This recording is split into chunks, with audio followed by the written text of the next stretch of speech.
firstly very grateful to Professor Ashok Gulati for having thought it fit that I should join this gathering, especially when you're talking on things which are going to be setting certain yardsticks for measuring performance in economy, not just for India, but also where you're critically appraising countries and the way in which they've handled economy, particularly through the inflation management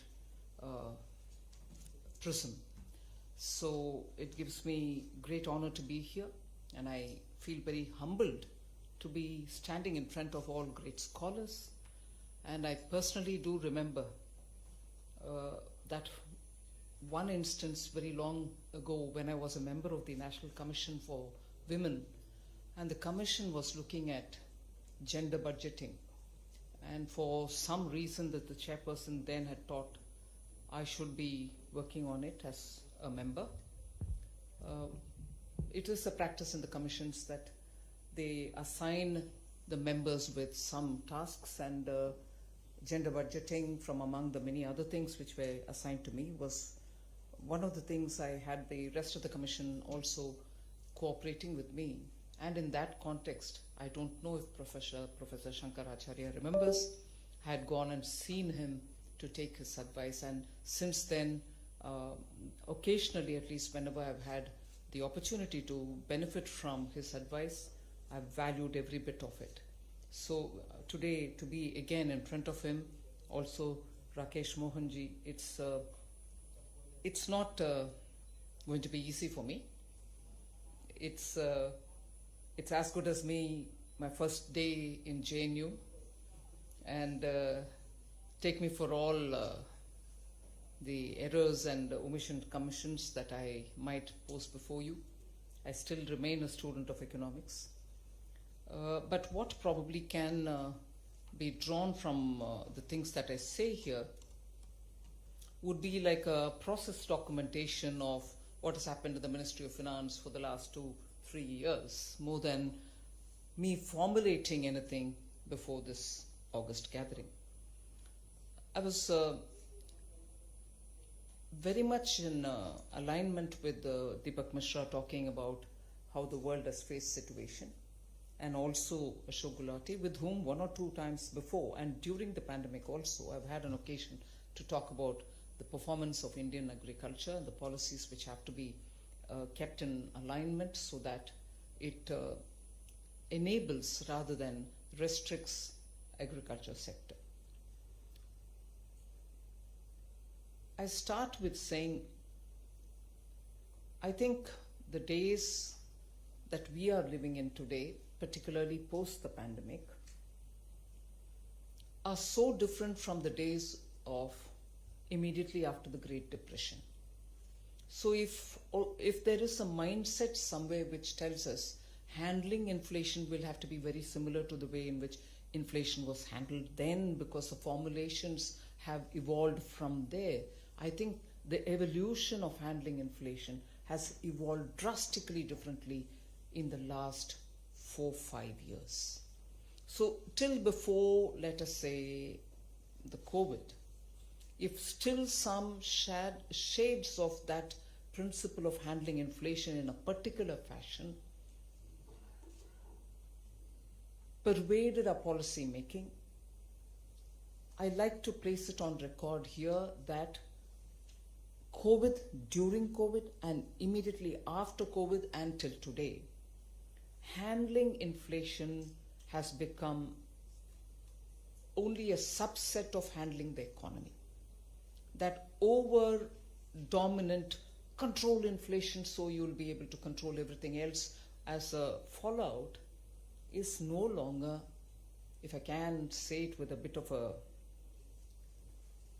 cheekiness, is no longer relevant. You need to worry about inflation, yes. But if you look at the context in which we are talking about inflation, particularly since 2020, there are so many different factors. If you address each one of them for what they are, inflation is expected to fall in place is the experience of at least India. I'm not speaking for many other countries. So what are the factors which are so different for India as different from what is being practiced elsewhere? I'll just highlight, may not be a perfect assumption for a study of how India handled differently. Because we are living in a global situation where inflation is 79% in one country, another where it is 8%, but still very critically to be analyzed, especially in the way in which the composition of the CPI is in some of the Western countries, which you, Professor Gulati, rightly highlighted. So with all that, when you're looking at the world around you, where today we are far more integrated globally, not integrated during the immediately after the Great Depression. The globe was not so well interconnected. But today we are far more interconnected, so as the pandemic spread, the inflation impacts also spread will be the right assumption to hold. And it does to an extent. But actually speaking, when central banks, and I thought it was only Sita Kanta here, but it's an overwhelming presence, and I dare speak on something to do with monetary policy as well.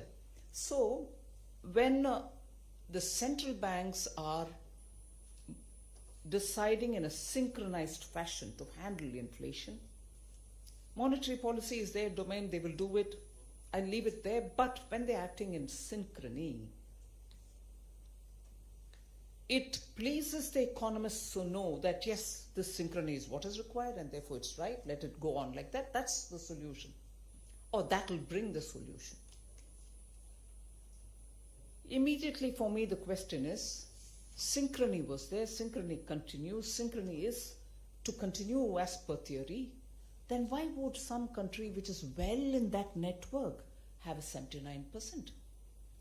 And why some country which is the fountainhead of such theory have an inflation which is highest in the last 40 years?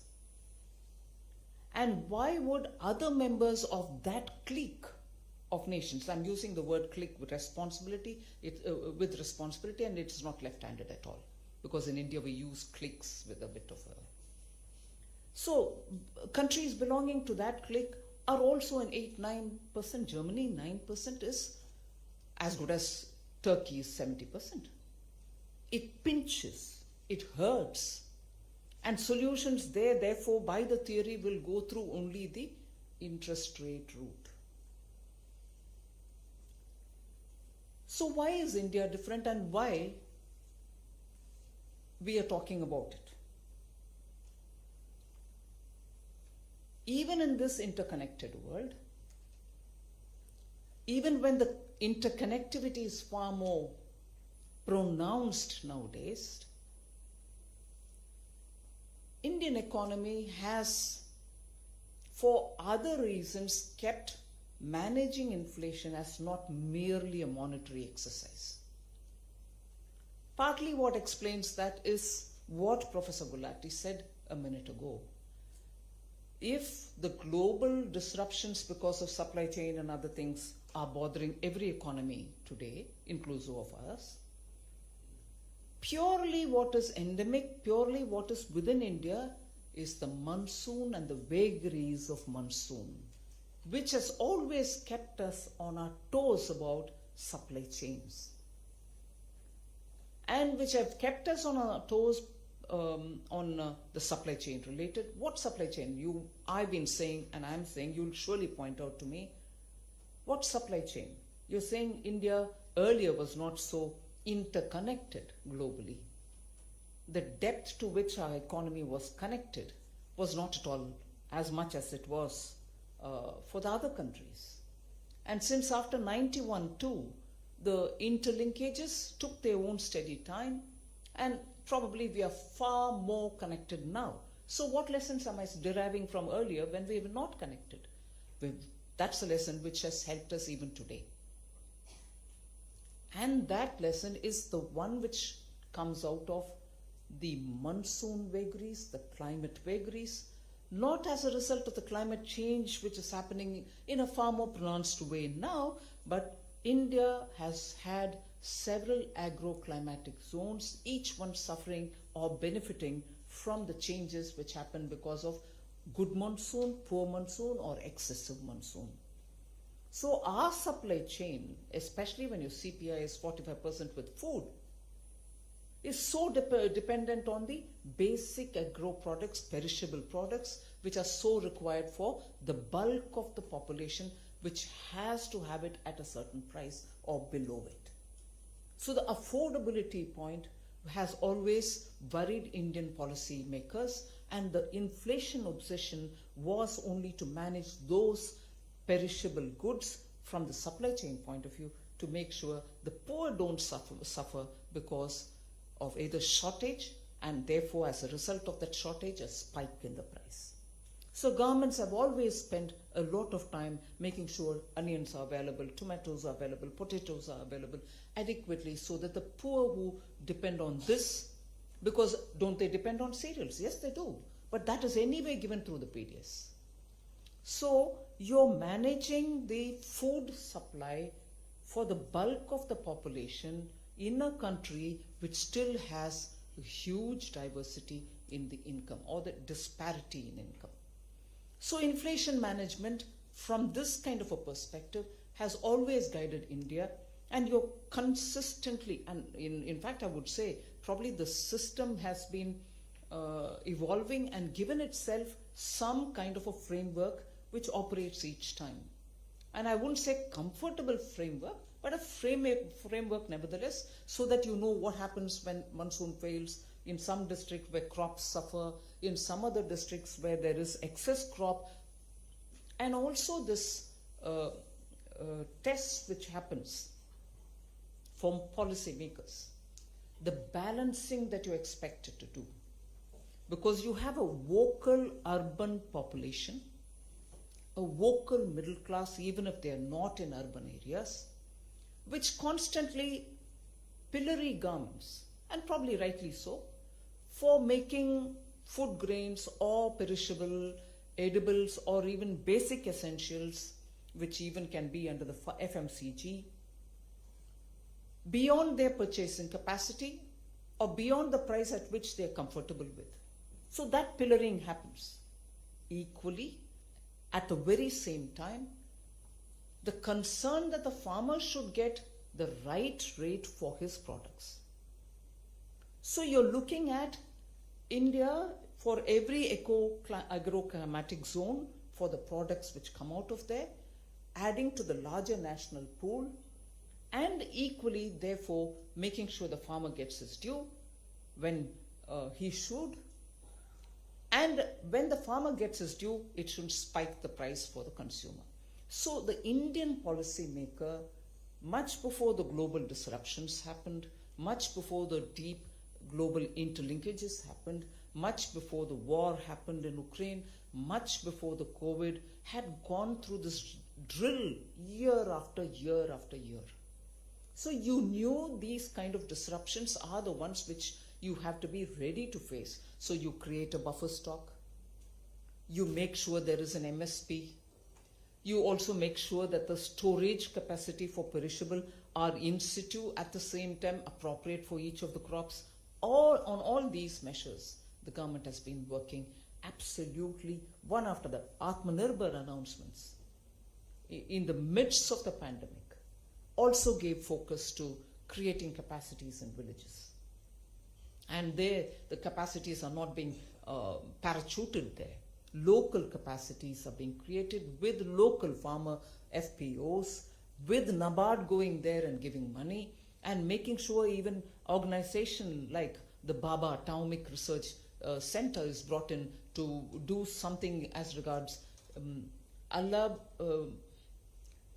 permitted levels of radiation to protect crops or perishable commodities from perishing too quickly so that they can be stored for some time. So all this happens, and I'm very glad to say here the Prime Minister himself sits in each one of these meetings. Professor Gulati would have been there to make sure that storage, distribution, and that is why the logistics thing is also very important. I'll underline the fact that even during the pandemic,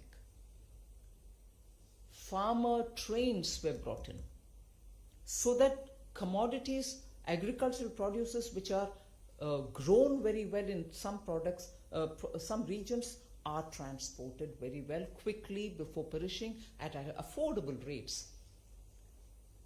And the train comes from those destinations directly to the markets such as Mumbai or Delhi where it is required. So the long and short of this side of the inflation management is looking at solutions which are going to ensure steady supply of food products, perishable products, which constitute 45% of our CPI. Now, when you talk of inflation, therefore, inflation, when in 2014 we formed the government, I think the inflation was somewhere at 5.9 kind of level. That kind of level or somewhat below it, it came down to 3.4 sometime later. That level continued to be relevant till about 2019-20. 18-19 was the time when it was at 3.4, and even after that it continued at that level, roughly at that level till 19-20. It was only after that, COVID, post-COVID, it had gone up, and therefore the discourse is, will you contain it within the tolerance band, +2? Here in India, again, as different probably from many other countries, the inflation that prevails in different parts of the country, despite the GST, despite creation of one market, despite removing the toll taxes, freeing movement of goods, vary from state to state. Now, I'm not doing politics here, but I will bring in an element where you might suspect I'm bringing politics, but it has definite relevance for the inflation, people who are studying inflation. At a time when global fuel prices went up, you wanted to be sure that that burden is not passed on to the end consumer. Where it was possible and how much ever was possible, the government twice reduced the price of petroleum products to the extent it can be done. Now, very recently, widely available information in the public domain shows how inflation has varied from state to state. There could be several reasons for it, and I'm sure you're the expert who will study it.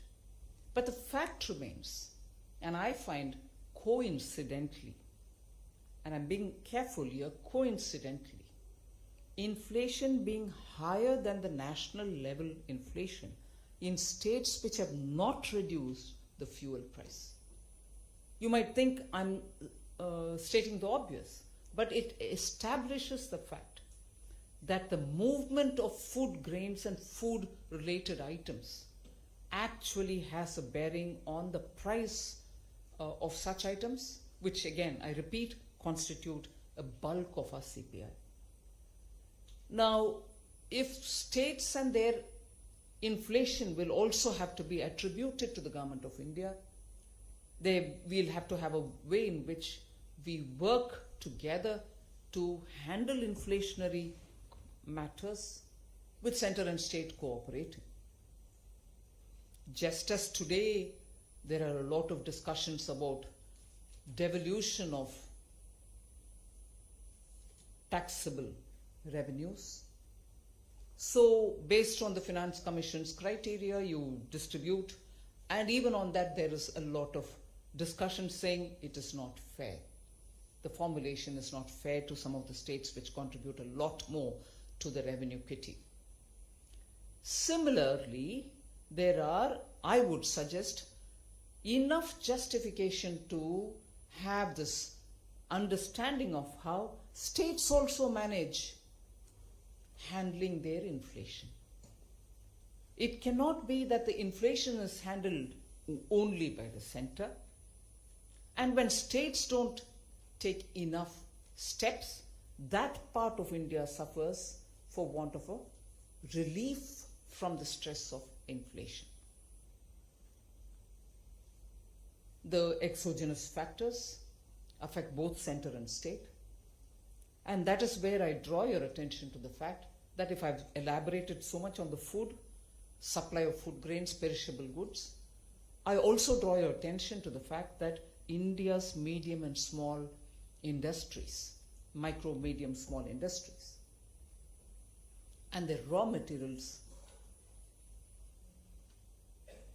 are very important, and actually the price of the raw materials, particularly after, let us say, a decade of having imported absolutely at throwaway prices, the MSMEs were suffering because of the supply chain disruptions, because of the way in which within India essential raw materials, commodities, were not being available. And that's when India, or Government of India, made sure that at least the critical raw materials such as steel, iron and steel, we will bring in some export duties so that the price comes down, and it has shown a positive result. We could keep the price of steel in India in a way affordable for the MSMEs. But of course, equally, as I said about the farmer and the consumer, here too, there is a balance which has to be struck on the steel industries and their potential to export, earn profit out of it. We want exports to grow in every sector. Now we are restricting them from exporting by imposing a tax which makes them cost not so competitive. But the balance therefore is, to what extent would you restrict? Will it actually have a bearing on the raw materials availability for our MSME? Farmer, consumer, MSME versus the export potential of industries such as steel. So again, in the Atmanirbhar policy and actions which followed, we have justified it from the point of view of duties where India, duties on import where India produces those commodities, those products. Duties on final consumption goods which we cannot afford because they eat into our labor which can be engaged to manufacture those. Duties definitely on those which can be mined and value added within India. So the import restrictions had a logic. They were not blind. They were not blindly imposed. Similarly, the export constraints which we brought in were again trying to make sure the supply and demand balance happens. You don't export away something and then import it again, causing double whammy. So the Atmanirbhar principles in a way are also a very powerful tool in managing the supply chains, and therefore indirectly having a bearing on the inflation itself.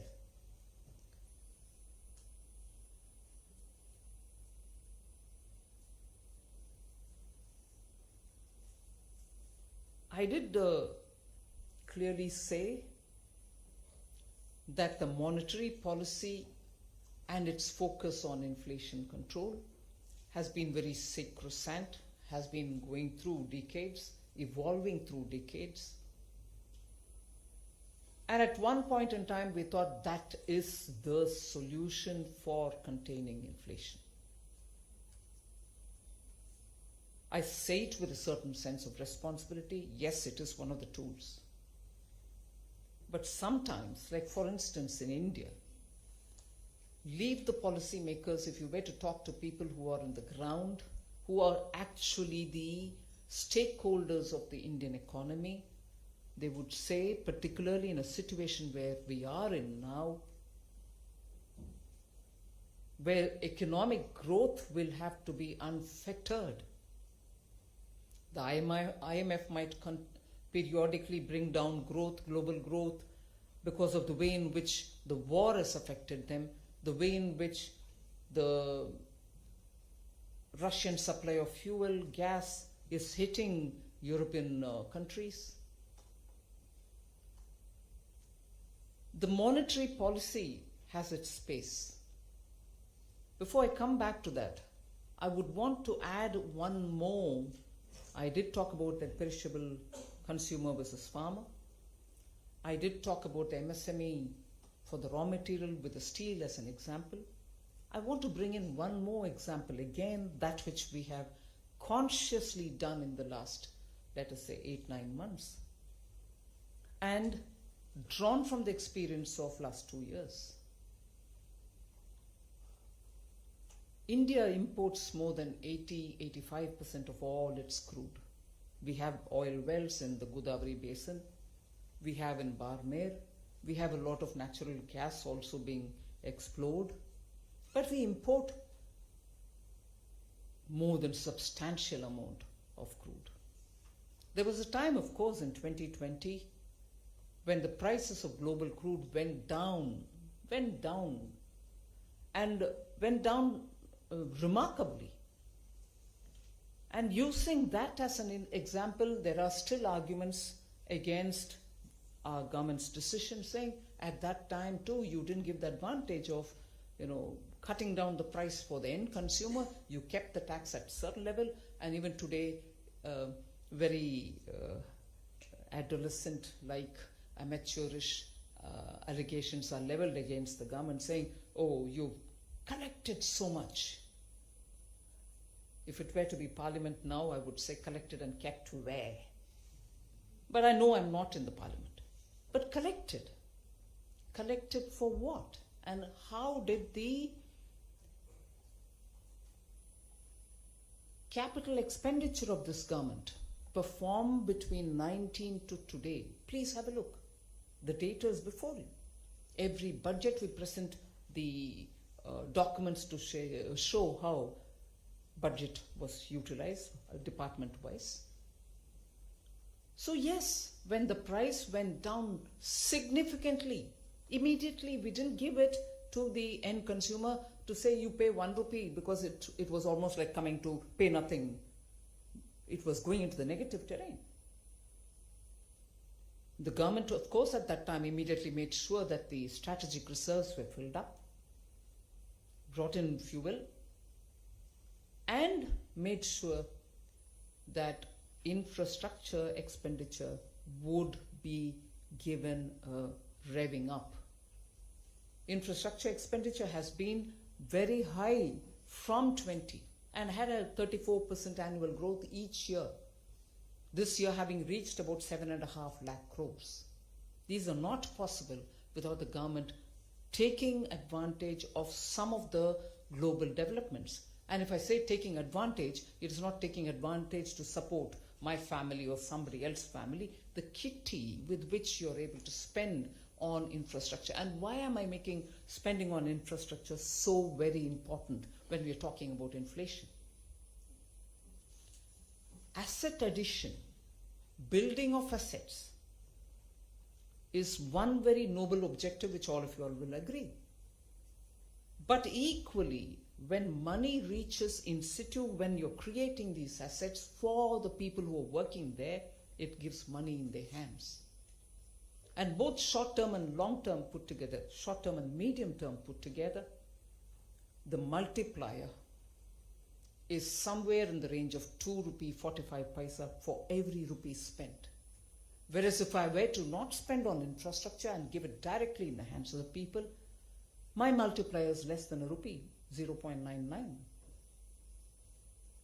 And therefore, when the crude oil prices went down and we realized that we could fill up a strategic reserve and also make for some infrastructure monies which can be spent, it had an effect on the economy, both during the COVID and after that during the economic revival.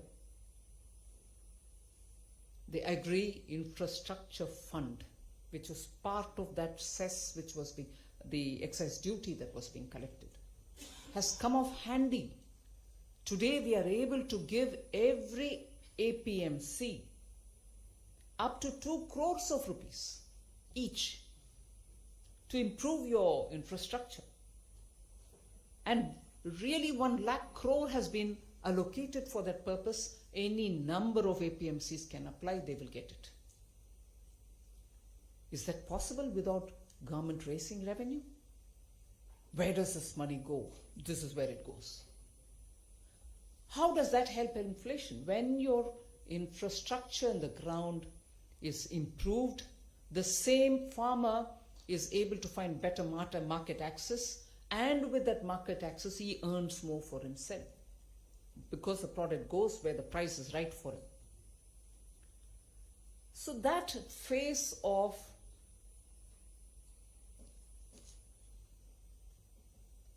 crude oil, buying of crude, supplying and making sure the economy also benefits is seen through this route. But today when we are, since March, since February of this year, in a situation where global prices were going beyond anyone's affordability, and we take the call in November once and again in April, I think, or early June, of reducing the price. To some extent, of course, it can't be as much as each one of us would want it to be. And at that stage, to take a very strong political decision. I respect the Prime Minister for his courage on this. Get it from Russia.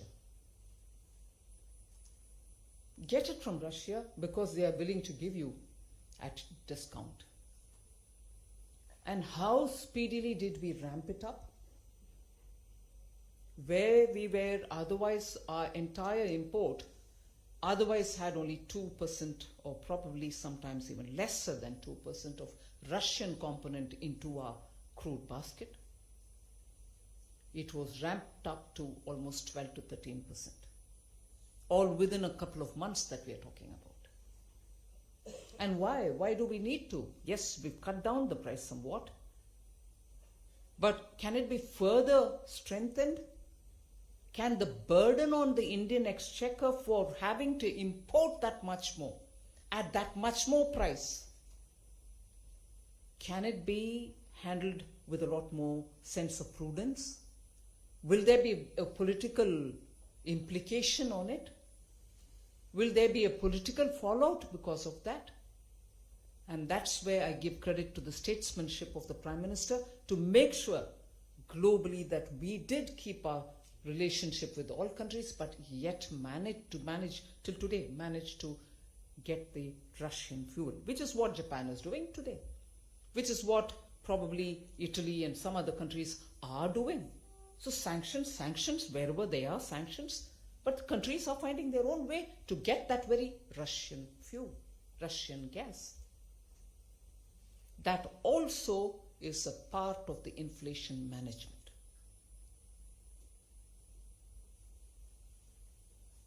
And therefore, I just want to come back to the point which I left halfway, monetary policy. Reserve Bank will have to synchronize somewhat. May not be as much synchronized as the other Western developed countries would do. I'm not prescribing anything to the Reserve Bank. Let me be careful here. I'm not giving any forward direction to Reserve Bank. But it is the truth that India's solution to handling the economy, part of which is handling inflation also, is an exercise where the fiscal policy together with the monetary policy has to work. It can't be singularly left to the monetary policy, which has proved totally ineffective in many countries. in very many countries whose structures, whose economy's profile are so forming the basis for the monetary policy theory to rivet everything on interest rate management and say that's the final and potent tool to manage inflation.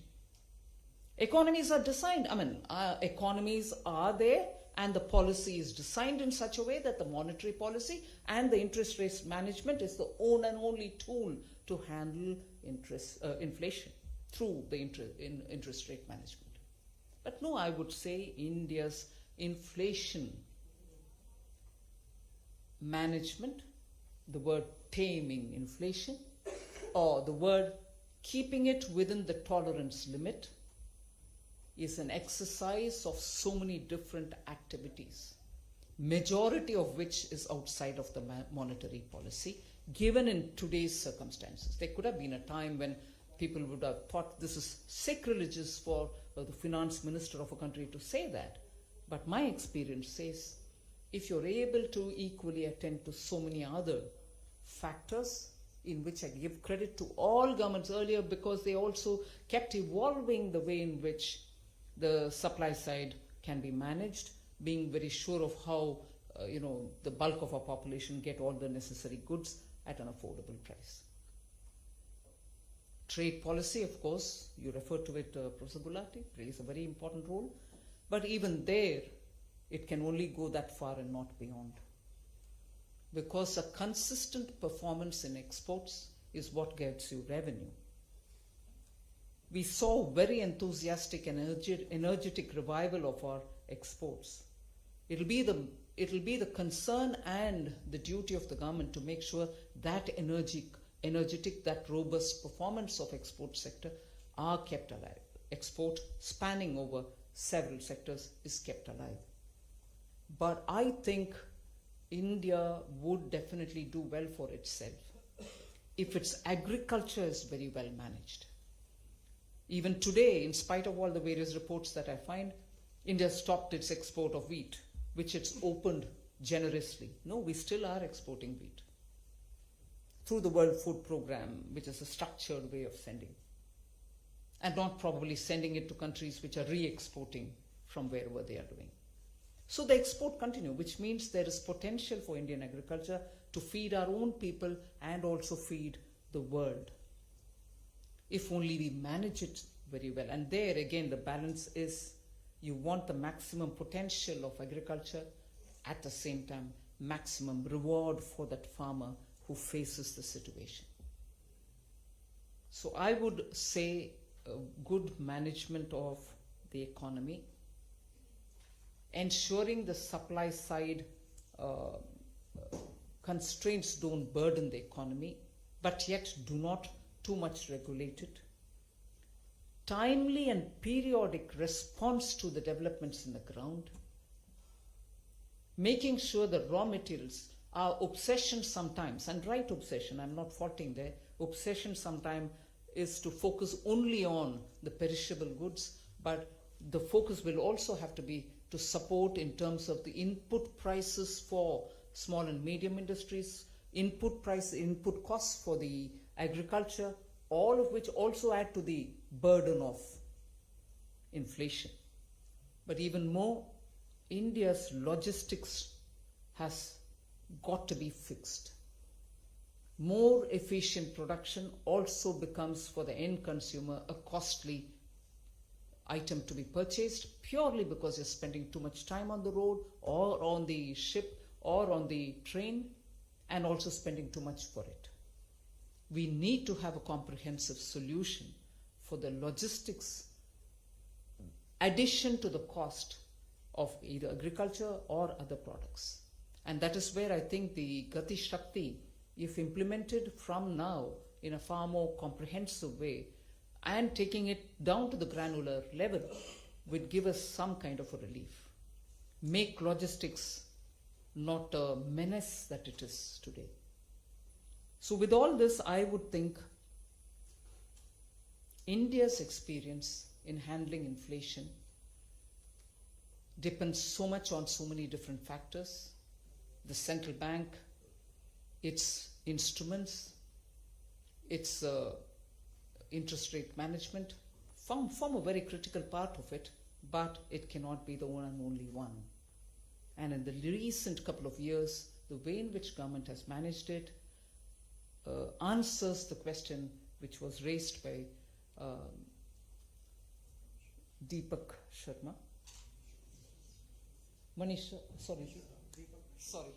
Deepak Mishra. And it is that which therefore stands before us as a case to study, case to introspect on, and also case for probably many emerging markets which are also trying very many such things. Solution to handling inflation should be country specific.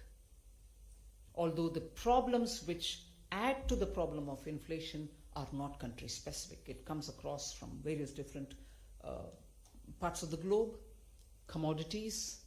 It can be because of so many different factors.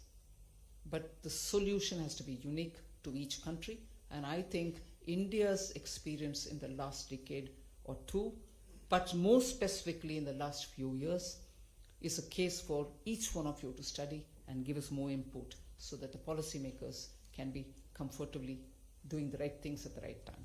Thank you very much.